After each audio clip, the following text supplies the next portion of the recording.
मराठी येत नसलेल्या अमराठी रिक्षा चालकांवर आता परिवहन विभागानं कारवाईचा बडगा उगारण्यास सुरुवात केली आहे। 105 दिवसांच्या विशेष मराठी शिकवणी वर्गानंतरही भाषा न शिकणाऱ्या चालकांवर भरारी पथकांकडून थेट कारवाई केली जाते। कुर्ल्यात अनेक ठिकाणी भरारी पथकं कारवाई करतायत। मराठी न येणाऱ्या 5 अमराठी रिक्षा चालकांना 1 महिन्याची नोटीस बजावण्यात आली आहे। मुंबई प्रादेशिक परिवहन विभागाच्या अधिकारी मनीषा यांच्याशी खास बातचीत केली आमचे प्रतिनिधी रिजवान शेख यांनी। राज्यभरामध्ये अमराठी रिक्षा चालकांना 105 दिवस जे आहे ते मराठी शिकण्यासाठी जे आहे ते परिवहन विभागाच्या माध्यमातून देण्यात आले होते आणि ही मुदत संपल्यानंतर आज मुंबईमध्ये अनेक ठिकाणी जे आहे ते कारवाईला सुरुवात झालेली आहे। सध्या मी मुंबई येथील कुर्ला ईस्ट या ठिकाणी उपस्थित आपण पाहतोय की परिवहन विभागाच्या माध्यमातून कुर्ला स्थानकावरती जे अमराठी रिक्षा चालक आहेत त्यांच्यावरती देखील कारवाईला जे आहे ते सुरुवात झालेली आहे। खरं तर सर्व जे अधिकारी आरटीओचे ते स्वतः जे आहे ते या रिक्षा चालकांना जे आहे ते मराठी येत आहे की नाही, खरं तर परिवहन विभागाच्या माध्यमातून या अमराठी रिक्षा चालकांना जे आहे ते काही शब्द जे आहेत ते मराठीमध्ये शिकवण्यात आले होते।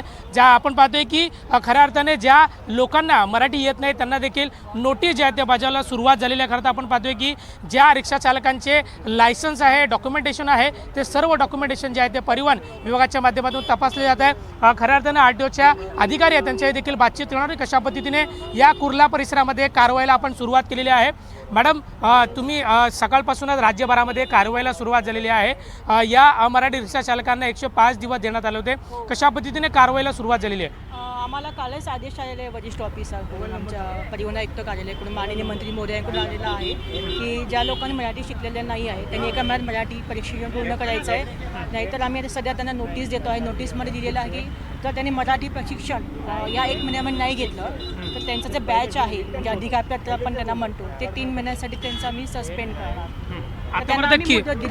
आतापर्यंत किती लोकांना नोटीस दिलेली आहे? खरं तर इथं चेकिंग सगळीकडे चेकिंग चालू आहे, तर आम्ही आता सध्या कारवाई करतो सकाळपासून। बाकीचे स्कॉट पण आमची कारवाई करत आहे। कुर्ल्यामध्ये असं आढळला का ज्यावेळी तुम्ही तपासणी करता? सध्या आम्ही तर त्यांना नोटीस देतो आहे। असं जर आढळतं आम्ही त्यांना चलान देतो, आम्ही त्यांना समज देतो की तुम्ही असं करू नका, आम्ही त्यांना चलान देतो। सर, काय सांगाल? तुमचा देखील लायसन्स घेतलेला आहे, मॅडमने ज्या पद्धतीने लिहून घेतलेला आहे। मराठी शिकलात, किती शिकलात मराठी? अभी सीखे नहीं है साहब, लेकिन सीखने वाला हूँ। अभी गांव से 2 दिन पहले आए हैं, मेरे को मालूम पड़ा, इसलिए मैं यहाँ पर आ करके अभी हम मराठी सीखने वाले हैं। महाराष्ट्रामध्ये मराठी यायलाच पाहिजे ना सर, असं तुम्ही ज्या पद्धतीने पाहतात की यायला पाहिजे ते बरोबर आहे, पण तुम्ही लायसन्स सस्पेंड करू नका ना, बॅच सस्पेंड करू नका ना, त्यांना मोहलत द्या, त्यांना सांगा तुम्ही शिका शिका शिका।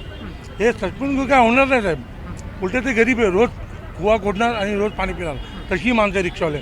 रिक्षावाल्यांच्या पाठीमागे ना साहेब लोन असतात, टॉपिकवाले ते फोटो काढतात, लई बरं त्यांच्याकडे असतात, ते समजून घ्यायला पाहिजे। तुम्ही देखील रिक्षा चालवतात, मराठी येतं तुम्हाला? नाही चालत आपण। मग इथं कुर्ला स्टेशनला ज्या पद्धतीने कारवाई होते त्याला कसं पाहता? चांगलं त्यामुळे मला अशा पद्धतीने कुर्ला स्थानकावरती देखील आरटीओ विभागाच्या माध्यमातून कारवाईला सुरुवात झाली आहे आणि ज्या लोकांना मराठी येत नाही आहे त्यांना देखील नोटीस बजावायला जे आहे ते परिवहन विभागाच्या माध्यमातून जे आहे ते कुर्लामध्ये सुरुवात झालेली आहे। वडील शुभम सर, रिजवान शेख, कॅन्डिडेट मराठी, कुर्ला।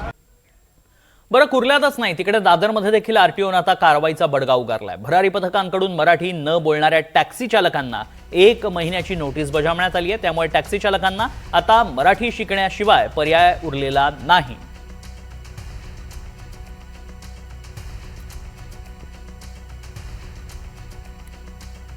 आता जी नोटीस तुम्ही देता ही 1 महिन्याच्या कारवाईची ही आत्ता कारवाई नाही करत, आपण त्याला नोटीस देतोय की तुम्ही मराठी शिकून घ्या।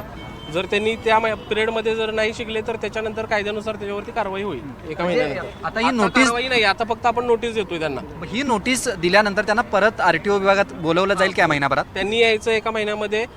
मुंबईमध्ये या कार्यालयामध्ये, आता आम्ही मुंबईमध्येचे अधिकारी आहोत, आमच्या कार्यालयामधून या नोटीसच्या संदर्भानं त्यांनी ते आपले मराठीचं जे प्रशिक्षण घेतलेलं आहे, जे जुजबी मराठीचं नॉलेज आहे ते त्यांनी हे केल्यानंतर महिन्याभरानंतर यांना तुमच्याकडनं कॉल जाईल, तशा पद्धतीचं प्रोव्हिजन आहे त्यांचा। आम्ही कॉन्टॅक्ट नंबर घेणार आहे, त्या संदर्भात आपण कार्यालयामध्ये त्या प्रोसिजर करून घेऊ।